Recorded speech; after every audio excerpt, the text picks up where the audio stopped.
اعوذ باللہ من الشیطان الرجیم بسم اللہ الرحمن الرحیم۔ سورہ روم مکی، آیات 20 تا 27۔ اس کی نشانیوں میں سے یہ ہے کہ اس نے تم کو مٹی سے پیدا کیا، پھر یک تم بشر ہو کر زمین میں پھیلتے چلے جا رہے ہو۔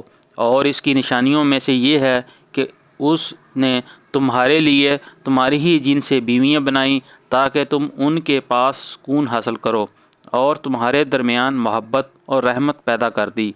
یقیناً اس میں بہت ہی سی نشانیاں ہیں ان لوگوں کے لیے جو غور و فکر کرتے ہیں۔ اور اس کی نشانیوں سے آسمان اور زمین کی پیدائش اور تمہاری زبانوں اور تمہارے رنگوں کا اختلاف ہے۔ یقیناً اس میں بہت سی نشانیاں ہیں دانش مند لوگوں کے لیے۔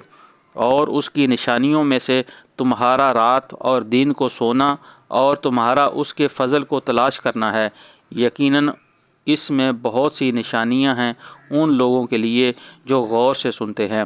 اور اس کی نشانیوں میں سے یہ ہے کہ وہ تمہیں بجلی کی چمک دکھاتا ہے، خوف کے ساتھ بھی اور طمع کے ساتھ بھی، اور آسمان سے پانی برساتا ہے، پھر اس کے ذریعے سے زمین کو اس کی موت کے بعد زندگی بخشتا ہے۔ یقیناً اس میں بہت سی نشانیاں ہیں ان لوگوں کے لیے جو عقل سے کام لیتے ہیں۔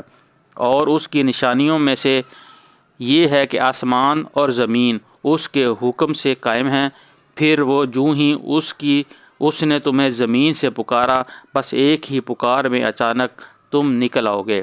آسمانوں اور زمین میں جو بھی ہیں اس کے بندے ہیں، سب کے سب اس کے تابع فرما ہیں۔ وہی ہے جو تخلیق کی ابتدا کرتا ہے، پھر وہی اس کا اعادہ کرے گا، اور یہ اس کے لیے آسان تر ہے۔ آسمانوں اور زمین میں اس کی صفت سب سے برتر ہے، اور وہ زبردست اور حکیم ہے۔ صدق اللہ العظیم۔